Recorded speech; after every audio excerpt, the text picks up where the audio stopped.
BJP ನಾಯಕರು ಪಾದಯಾತ್ರೆ ಮೂಲಕ ವಿಧಾನಸೌಧದಿಂದ ರಾಜಭವನಕ್ಕೆ ಹೋಗ್ತಾ ಇದ್ದಾರೆ.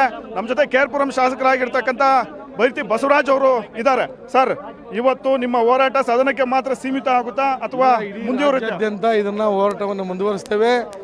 ಯಾರು ಈ ಪಾಕಿಸ್ತಾನದ ವಿರುದ್ಧವಾದಂಥ ಘೋಷಣೆಗಳನ್ನು ಕೂಗಿದ್ದಾರೆ, ಪಾಕಿಸ್ತಾನದ ಪರವಾದಂಥ ಘೋಷಣೆಗಳನ್ನು ಕೂಗಿದ್ದಾರೆ, ಅವ್ರನ್ನ ಬಂಧಿಸೋ ತನಕ ಈ ಹೋರಾಟ ಮುಂದುವರಿತದೆ.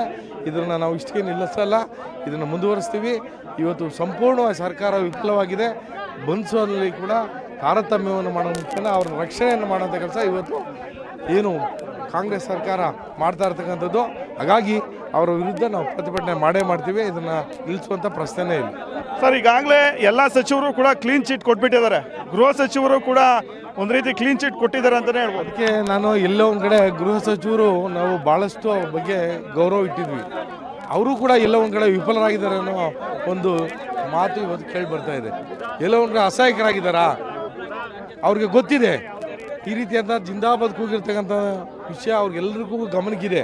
ಆದರೂ ಕೂಡ ಇವತ್ತು ಅದನ್ನು ಎಲ್ಲೋ ಒಂದು ಮರೆಮಾಚುವಂಥ ಕೆಲಸ, ಅವ್ರನ್ನ ಅಸಹಾಯಕತೆಯನ್ನು ವ್ಯಕ್ತಪಡಿಸೋಂಥ ಗೃಹ ಸಚಿವರು ಇವತ್ತು ನಮ್ಮ ರಾಜ್ಯದಲ್ಲಿರ್ತಕ್ಕಂಥದ್ದು ಇವಾಗ ಕೂಡ ಶೋಚನೀಯ. ಸರ್, ಇಷ್ಟು ದಿನ ಬೆಳಗಾವಿ, ಮಂಡ್ಯ, ಹುಬ್ಬಳ್ಳಿ ಕಡೆ ಇಂಥ ಘೋಷಣೆಗಳು ಕೇಳ್ಪಡ್ತಾ ಇತ್ತು. ಈಗ ಪಾಕಿಸ್ತಾನ ಪರವಾಗಿ ವಿಧಾನಸೌಧ ಶಕ್ತಿ ಕೇಂದ್ರದಲ್ಲೇ ಕೇಳ್ಪಡ್ತಾ ಇದೆ. ನಾನು ಒಂದು ಮಾತನ್ನು ಹೇಳಲಿಕ್ಕೆ ಬಯಸ್ತೇನೆ.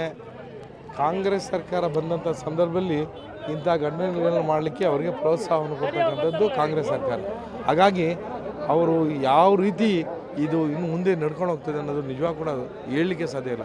ಆ ಮಟ್ಟಕ್ಕೆ ಇದು ನಡೀತಾ ಇದೆ. ಖಂಡಿತವಾಗಿ ನಾವು ಅದನ್ನು ಖಂಡಿಸ್ತೇವೆ.